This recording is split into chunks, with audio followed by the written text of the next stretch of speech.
Hi everyone, Dr. Byrne here from Revive TV.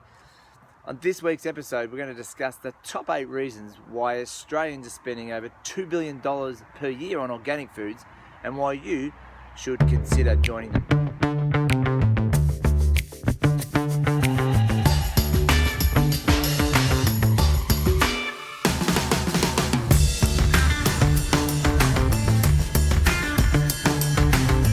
So as you know, this month at Revive, we've decided to have our theme around real foods. We touched on that in last week's episode.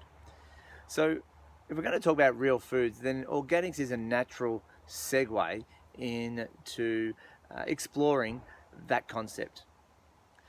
Before I decided on the 8 that we're going to share with you, what I've found over looking at them was really like 2 major reasons why people are looking into buying organic foods. And that comes down to, one is their health, and the second is the environment. I just want to stop and consider that for a moment. You know, when I think about health and environment, are they really separate reasons, or are they really just something that they're kind of entangled together, and if we can't really have one without the other?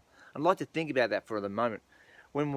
If I was to say that our environment affects our health, not many people would argue with me. If we were to breathe in a smog and pollution and things like that, would say that can affect our health. Or vice versa, our health is determined by our environment.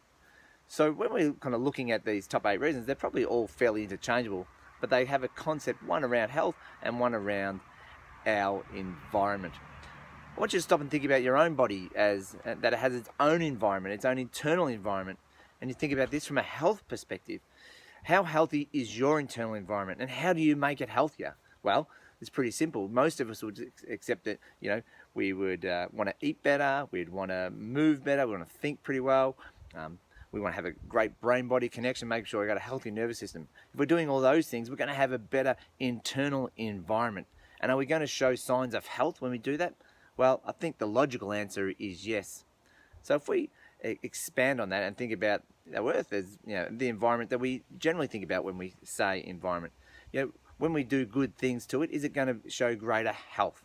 Well, I think the simple answer and the logical answer is yes. And because we are part of that environment, then the health of it, the Earth and the planet, is going to have an impact on our own health. So we're going to dive in now to the top 8 reasons why you should consider buying organic foods. Now, number 1 is pretty simple. It's just about how healthy you are going to be. It's the amount of nutrients that you're going to find in foods. The Soil Association in the United States found that there is definitely more vitamins, minerals, nutrients, and essential fatty acids in organic foods. Now, if I was to mention those words separately to you, and are they essential? Are they part of what makes up healthy eating?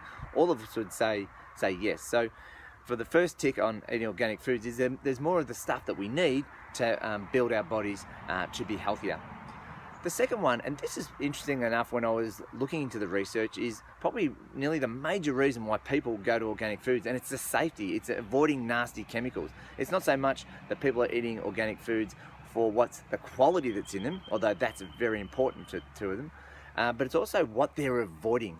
By eating organic foods, we're avoiding things like, especially from our protein sources, like our meats, the animals that we're eating, we're avoiding things like extra antibiotics, no added hormones.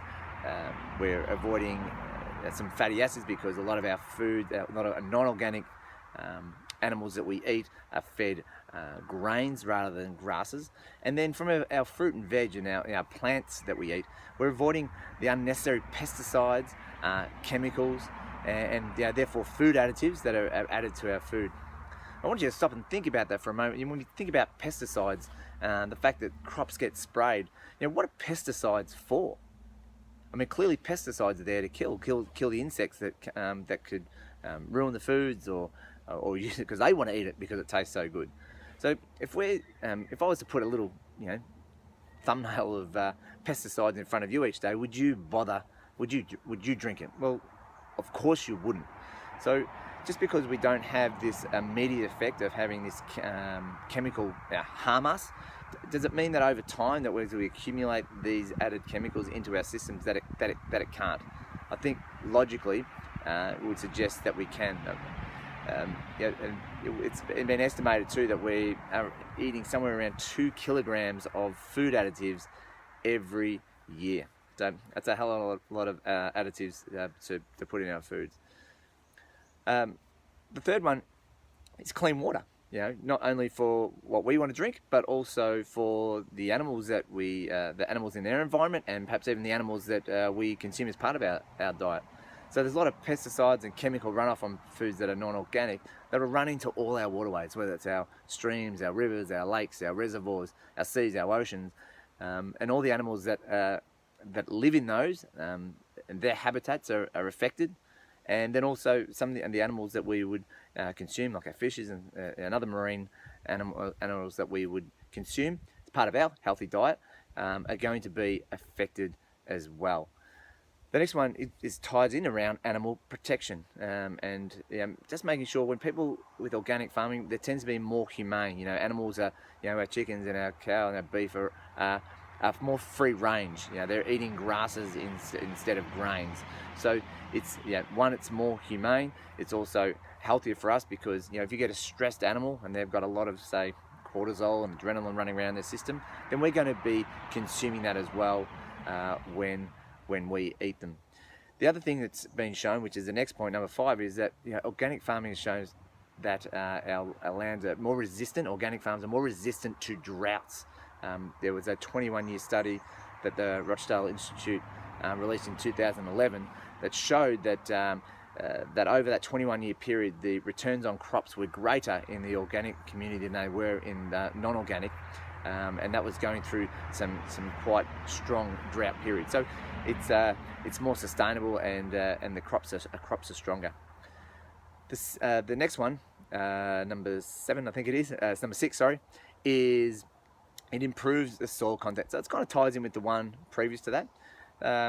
There's a US physician by the name of Zach Bush, his thing is it's all about the dirt. And what he means by that is the nutrients we get from the foods is actually coming from the soils. Okay, so it's not so much, you could eat, a tomato, but not all tomatoes are going to be the same. What soil was it grown on? How many did it have? All the nutrients from the soil that it requires to be a true tomato that gives us the true nutrients that we need in it. Does it have that? So one of the things about organic farming is that its principles are laid around land and soil regeneration. Number 7 is a subjective one. This is around flavour. We've been eating organics for somewhere between 10 and 15 years now at our house. For me, there's no question that the flavour is better, the taste, but taste is subjective. For me, things like the ones that stand out for me personally, mandarins, strawberries and grapes, when they're in season and they're organic, there is nothing like them compared to the non-conventional, to the conventional equivalents of those foods. When you consider this, they're not sprayed with anything, so they don't sit on the shelf as long, they're fresher. So when you're buying them, you know that if they're there, they've only just come off the tree. They haven't been cold stored for 3 months. So not only are you getting better nutritional value, because all foods lose nutritional value the longer they're off the tree or off the plant or out of the soil, they lose that. So not only do we know you're getting better content, better nutrition, but the taste and the freshness is there as well. So for me personally, there's nothing better. I think if you want to do it from a condiments point of view, like if you look at a tomato sauce, you eat a tomato sauce that is organic, you can actually taste the tomato. If you eat a tomato sauce that is made in conventional way we do it, you can really taste the flavorings that are added to it. And the last one, number 8, the one I'd really like you to consider, because this kind of goes to the objections around buying organic foods, which is always comes around to cost. Okay, and I understand there's no denying that the cost of organic foods is certainly larger than conventional. But I want to think about this, and this goes back to my first 2 points. One is that the health, your health, and the environment are the 2 major reasons people buy organic foods. I think if we see this as an investment, so number 8 is the investment in organic foods is one for your health, and the second one is for your environment.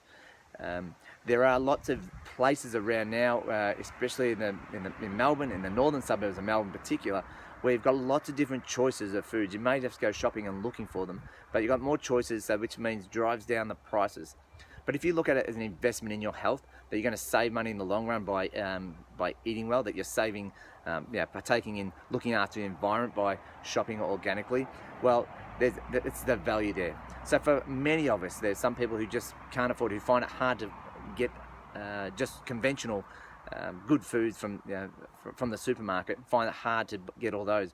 But if you're doing that quite comfortably, and if and this is potentially a judgment, but if you're having a coffee every day, if you're eating takeaway 2 or 3 times a week, not preparing your meals for lunch, if you've got Netflix, you've got Optus, you've got Foxtel, all these different things that you are putting value in, my take is that sometimes in the organic foods we don't see it as value.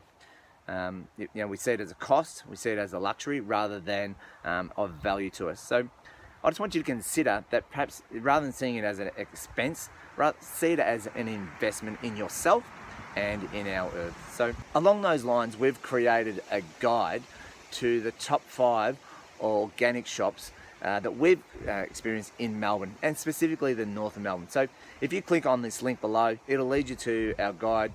You can download that, you can explore those shops.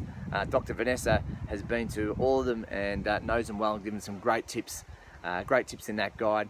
Next week I'm going to get her in, and we're going to discuss some of those and in a little bit more detail. And so go to the guide, download that. So on that theme, we've got our Inspired Eating Workshop later in the month. It's on Tuesday the 27th of February at Revive Chiropractic. I think I've been saying the 24th elsewhere, so apologies for that. It's definitely the 27th. So look out for that. You can see us in the practice. You can give your details to the girls at the front desk if you'd like to join us for that. Otherwise, we'll look forward to catching you next week on the next episode of Revive TV. I really appreciate you watching. We'll see you then.